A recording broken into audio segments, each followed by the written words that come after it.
पहले आपने कहा कि लोग कहते हैं कि क्वालिटी लाने से पवन सिंह थोड़ी हो जीवा, खेसारी लाल थोड़ी हो जीवा। तो पवन भैया हो या खेसारी लाल यादव जी हो, दोनों एक दूसरे से मिले, सारा कलेश, सारा विवाद, सारा कंट्रोवर्सी खत्म हो गया। बहुत सारे लोग इसको पॉजिटिव वे में ले रहे हैं, बहुत सारे लोग नेगेटिव वे में ले रहे हैं। सौरभ रोयल का क्या रिएक्शन है?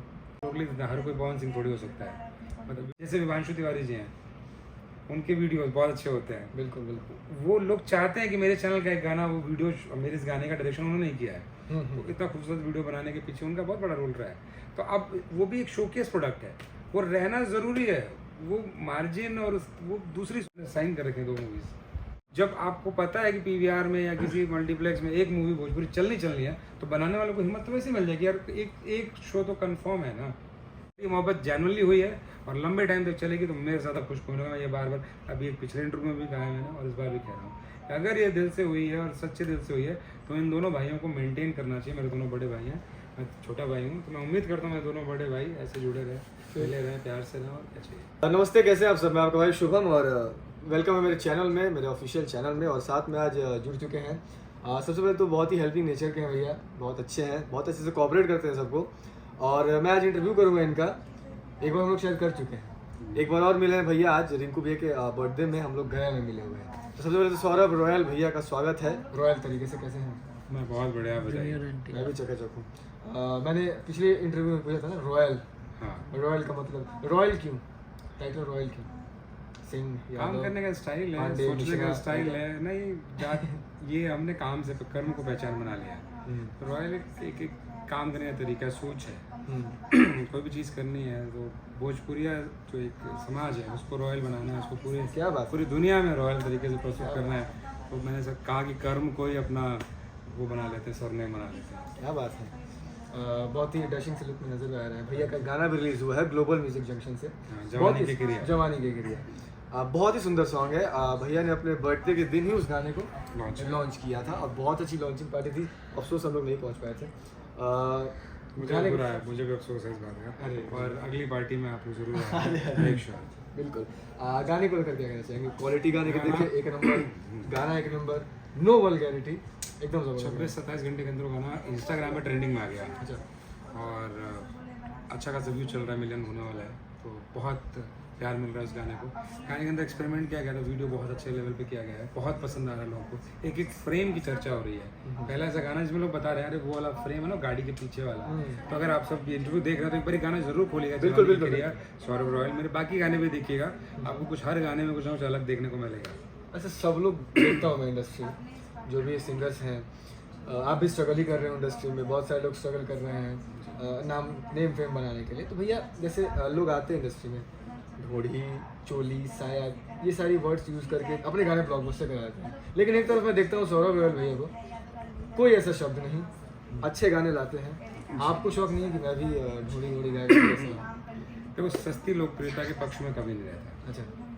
कहते हैं ना, उघार के अट्रैक्शन के लिए आसान है, क्योंकि नंगा हो जाए ढेर लोग, अरे बोला अटेंशन तुरंत मिलेगा, तुरंत सर्च करके। लेकिन अगर ढक के लोकप्रियता पाओगे तो थोड़ा टाइम लगेगा। क्या हम ढके का काम करते हैं, लोग उघारे का काम करते हैं, अंतर है। अच्छा, मैंने एक और चीज़ देखी है सोशल मीडिया पर कि सौरभ रॉयल को कंपेयर किया जाता है कि इंडस्ट्री में बहुत अच्छे गाने ला रहे हैं, क्वालिटी के हिसाब से देखें, लिरिक्स देखें, म्यूजिक देखें, हर चीज़ों में बखूबी खर्चा होता है, बजट भी बहुत अच्छा होता है, तो लोग कंपेयर करने लगते हैं कि अरे यार पवन सिंह से अच्छा वीडियो कर दिया, ये तो खेसारी लाल यादव से अच्छा वीडियो कर लिया, या फिर उनसे लोग कंपेयर करने लगते हैं। इसको लेकर सौरभ रॉयल भी क्या सोचते हैं? देखिए, इसमें कंपेरिजन भोजपुरी के सबसे ऊपर, और उसका फ़ायदा भी है, उसका नुकसान भी है। क्योंकि अब कई बार ऐसा होता है कि लोग लिखते हैं हर कोई पवन सिंह थोड़ी हो सकता है, मतलब वीडियो अच्छा बना लेते पवन सिंह हो लोग लिखते हैं। वो 20-25 साल से तपस्या कर रहे हैं, मैं पिछले 3 सालों से एक्टिव हूँ। 25 साल की तपस्या और 3 साल की तपस्या में बड़ा फ़र्क होता है। बिल्कुल। तो उनको उस बात का रिटर्न मिलेगा और वो उसके हकदार भी हैं। हम अभी संघर्ष कर रहे हैं धीरे धीरे, बट जीरो पे थे, आज कम से कम मिलियन लोग देख रहे हैं ना हर गाने को, तो कमाया ही मैंने ना 10-20-50 लाख करोड़ लोग मैंने कमाए हैं, उनको धीरे धीरे बढ़ाना है, उसमें क्या है, तो प्रोसेस है, टाइम के साथ, समय के साथ बढ़ता रहेगा। और इस बात के लिए नहीं कि मैं पूरे दम के साथ काम करता हूँ, मिलने के लिए काम नहीं करता। दम लगा के कोशिश कर रहा हूँ कि मैं भोजपुरी में कुछ परिवर्तन, कुछ सुधार लेके आऊँ। शुरू से जिस थॉट प्रोसेस चला आज तक डगमगाया नहीं हूँ। अभी तक चल रहा हूँ 30-35 वीडियोस मार्केट में रिलीज हैं, 10 गाने तैयार हैं आने वाले बड़े बड़े चैनल से। पहले बड़े चैनल्स भी कतराते तैयार है, आपके भी वीडियोस महंगे होते हैं, बजट से बाहर जाते हैं, रिकवरी होगी नहीं होगी।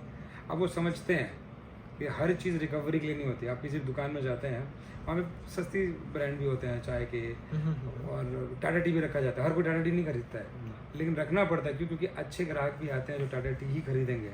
ABCD बिक रहा होता है ना, उसमें मार्जिन भी अच्छा होता है, रिकवरी उससे बहुत अच्छी होती है, लेकिन फिर भी टाटा रखना पड़ता है। तो वैसे ही हमारा प्रोडक्ट है, कम कमाई करवाता होगा हो सकता है, लेकिन मार्केट में उसको अपने चैनल पे आज लोग रखना चाह रहे हैं कि गाना सौरभ रॉयल का भी होना चाहिए, शोकेस करना चाहते हैं। वो सजावट की चीज़ है। जैसे विभांशु तिवारी जी हैं, उनके वीडियो बहुत अच्छे होते हैं। बिल्कुल बिल्कुल। वो लोग चाहते हैं कि मेरे चैनल का एक गाना, वो वीडियो, मेरे इस गाने का डायरेक्शन उन्होंने नहीं किया है, तो इतना खूबसूरत वीडियो बनाने के पीछे उनका बहुत बड़ा रोल रहा है। तो अब वो भी एक शोकेस प्रोडक्ट है, वो रहना ज़रूरी है। वो मार्जिन और वो दूसरी सोच हो गई, उसके लिए तो आप कुछ भी बना लो। अब आप मतलब अगर देखो तो पॉर्न वीडियो भी तो कमाई करते हैं ना। बिल्कुल। लेकिन हम उसको अब ऑफिशियली अपने चैनल को तो नहीं लॉन्च कर सकते ना। फिर हमारे से आर्टिस्ट का काम यही है कि हम कुछ सुधारने वाली चीज़ें, कुछ दिखाने वाली चीज़ें, कुछ प्रेरणा देने वाली चीज़ें, कुछ मैसेज देने वाली चीज़ें बनाएं, हम वो बना रहे हैं। अच्छा, जैसे थोड़ी देर पहले आपने कहा कि लोग कहते हैं कि क्वालिटी लाने से पवन सिंह थोड़ी हो जीवा, खेसारी लाल थोड़ी हो जीवा, तो इन सारी चीज़ों से रॉयल भैया का मोटिव डाउन नहीं होता? नहीं नहीं नहीं, देखिए मैं इस बात को बखूबी समझता हूँ। जो चीज़ इतने लंबे टाइम से वो लोग पके हैं, तपे हैं, परिपक्व हुए हैं, मैं अभी सीख रहा हूँ। सीखने के प्रोसेस में तो बहुत बार ऐसा होता है, मनोबल तोड़ने की कोशिश। तो वो कमेंट्स इग्नोर कर देते हैं या फिर उनसे कुछ सीखते हैं? अगर सीखने वाला कमेंट है तो सीखने वाले, और कुछ ऐसा लिखता है कोई कि भाई ऐसे करते तो अच्छा होता, तो वो चीज़ पढ़ने वाली बात है। अब किसी ने ब्लाइंडली लिख दिया कि आप शुभम सिंह हो जाओगे क्या, तो मुझे पता ही नहीं कि मतलब होना क्या है, मतलब क्या करूंगा तो शुभम सिंह बनूंगा। अब लिखे तो सही उसके अंदर कि मुझे क्या करके शुभम सिंह बनना है, तो वो जो लिखता है वो मैं फॉलो करता हूँ, जो नहीं लिख रहा है उसको प्रणाम है। क्या लगता है इंडस्ट्री आपको एक बड़े सुपरस्टार जैसे पवन सिंह है, खेसारी लाल यादव है, मनोज तिवारी थे, रवि किशन भैया थे, निरहुआ भैया हैं, तो मतलब क्या सौरभ रॉयल को पब्लिक एक्सेप्ट करेगी उस लेवल पे? क्या अंदर से क्या Acceptance, मुझे सबसे ज़्यादा खुश इसी बात के लिए मिल रहा है, मूवी में आइए, मूवी में आइए, मूवी में आइए। काहे नहीं कर रहे हैं भैया? मूवी की मैं बहुत जूझ रहा हूँ अभी म्यूज़िक के अंदर, इतना घुस चुका हूँ कि अभी 20-25 जो प्रोजेक्ट है, अभी आने वाले प्रोजेक्ट हैं, उनमें इतना कुछ अलग अलग देने की कोशिश हो रही है कि दिमाग वहीं उलझा पड़ा है। वहाँ से थोड़ा मैंने साइन कर रखे हैं 2 मूवीज़, टाइम नहीं है कि मैं उस मूवी को एग्जीक्यूट करा पाऊँ। तो मेरी प्रोडक्शन टीम नाराज़ चल रही है आज। भोजपुरी मूवी? ओके। निरहुआ भैया के साथ जल्दी आप देख पाएंगे। तो तैयारियाँ चल रही हैं, धीरे धीरे चल रही हैं, बट हाँ अभी ज़्यादा फोकस मेरा म्यूज़िक की तरफ है। इसीलिए तो लोग फिर भोजपुरी पे ब्लेम लगता है कि एल्बम इंडस्ट्री रह गई है, फिल्मों को कुछ खास रिस्पॉन्स नहीं मिल रहा है। इसको लेकर क्या कहना चाहेंगे? क्यों ना हम लोग फिल्में करें, इंडस्ट्री को बड़ी बनाएं? देखिए हर चीज़ एक दूसरे से जुड़ी हुई है।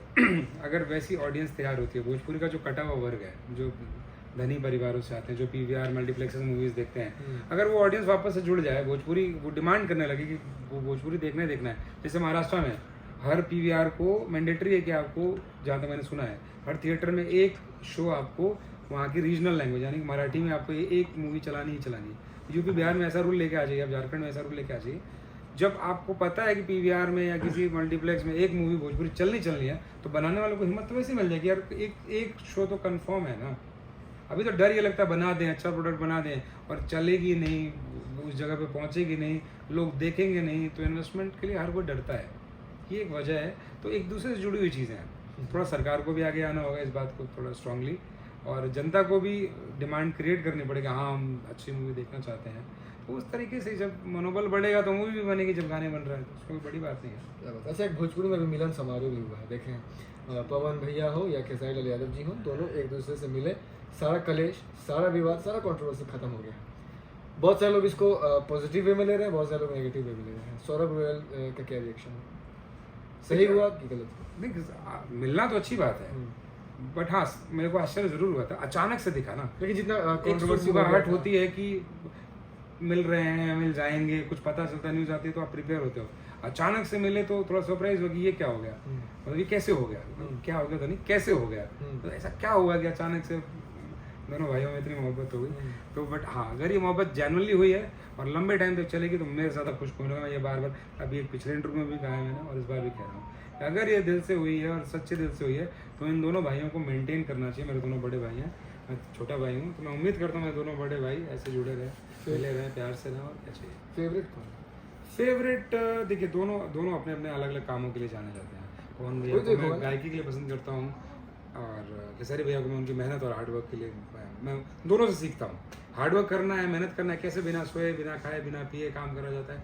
मैंने खेसारी भैया के साथ रह के देखा था ये चीज़। पवन भैया के साथ बचपन से उनके गाने सुनते हैं, उनके फ़ैन तो गायकी के है ही हैं, तो वो जो गा देते हैं वो सुपर हिट ही होता है। तो तुलना करना बड़ा संभव नहीं है, नहीं तुलना करना तो सही बात है। नहीं तुलना नहीं कर रहा हूँ मैं, मोहब्बत दोनों से है। अब पूछो मम्मी पापा में से फेवरेट कौन है, नहीं तो वो किसको बोला जाएगा, तो माई बाप है, नहीं कहना मुश्किल है। अच्छा आगे क्या कुछ लाने वाले? आगे आ रहा अभी सावन मेरा, 2 गाने बहुत अच्छे हैं, इस बार उन्होंने शूट किया है, अगले 4-5 दिनों के अंदर वो गाना आने वाला है। और उसके बाद लोकगीत है, टी सीरीज पे कुछ प्रोजेक्ट आ रहे हैं, सारे गाने पे आ रहे हैं, टिप्स पे आ रहे हैं, अब सारे बड़े चैनल्स पे आप मेरे गाने देखेंगे, बहुत एक से बढ़कर एक गाने हैं। मैं भी यही कहना चाहूँगा लास्ट में जाते जाते, जितने लोग हैं देख रहे हैं सुन रहे इस इंटरव्यू को, भैया सौरभ भैया जो गाने बनाते हैं जो गाने करते हैं, ऐसे गानों को सपोर्ट किया जाए, आगे बढ़ाया जाए, ताकि अपनी भोजपुरी में जो एक ब्लेम लगा ना कि अश्लीलता, वल्गैरिटी, गंदगी, चोली, साया, दिस दैट, बहुत सारी चीज़ सुनने को मिलती है। मुझे भी बुरा लगता है कि अपनी भोजपुरी को समझो तो गाली ही दी जाती है। बाहर के देशों, बाहर के राज्यों में जाओ, स्टेट्स में जाओ तो भोजपुरी बिहारी, मैं सॉरी टू इस बात पे मैं कट कर रहा हूँ, ये बात मैं बहुत ज़्यादा झेलता हूँ क्योंकि मैं दिल्ली में रहता हूँ। हाँ, वहाँ पे सारे भाषाओं के लोग हैं, एक ऐसी सिटी है जहाँ पे सब भाषा के लोग हैं, और वहाँ पे कई बार आपको शर्मिंदा कर दिया जाता है कि आप भोजपुरी गायक हो। पिछले 2 साल पहले तक की बात बता रहा हूँ मैं आपको, जब तक मेरे गाने इतने लोग नहीं सुनते थे, बहुत कम सेगमेंट था मेरे पास, तब मैं ये चीज़ बहुत झेलता था। अच्छा भोजपुरी गाते हो तो मुझे एक्सप्लेन करना, नहीं मैं वो वाली भोजपुरी नहीं गाता हूँ, तो वो वाली ये वाली भोजपुरी, एक भोजपुरी होनी चाहिए, एक ही पहचान होनी चाहिए कि भोजपुरी मतलब क्लास। बिल्कुल। और ये कहना लोग बंद कर दें कि अरे आप तो वीडियो हरियाणा जैसे बनाते हो, हरियाणा जैसे क्या बनाते हो, भोजपुरी में अच्छी वीडियो नहीं बन सकते क्या? हरियाणा जैसे, पंजाब जैसे, मतलब उन्होंने पेटेंट थोड़ी करा रखा है, वही तो, ऐसा कुछ सही बात है, वो नहीं करा रखा उन्होंने अपनी रजिस्ट्री की, अच्छा वीडियो वही बना सकते हैं। हमारे पास इतनी ऑडियंस है, इतना सब कुछ, अगर ऑडियंस चाह देगी तो गंदा वीडियो देखना बंद कर देगी। हमारे सुपरस्टार जिसे नहीं कहना बंद कर, हम गंदा नहीं गाएंगे, गंदे वीडियोस नहीं बनाएंगे, वो की आवाज़ भी होगी तो गाना नहीं गाएंगे। 5-10 लोग टॉप के अगर वो ये कहना शुरू कर दें, अपने आप लिखने वाले बंद कर देंगे। तो डिमांड मैं भी यही कह रहा हूँ, ऐसे थोड़ी है कि गंदे गाने ही बज रहे हैं, अच्छे गाने 200 मिलियन 400 मिलियन, बहुत अच्छे गाने बज रहे हैं, तो ऐसे गानों को सपोर्ट करें। मैं भी जाते जाते यही कहना चाहूँगा, इंटरव्यू को खूब सारा शेयर करें, कोई बात है तो कमेंट सेक्शन में लिख दीजिएगा, भैया तक जरूर पहुँचाऊँगा। तब तक इतना ही, बहुत थैंक यू।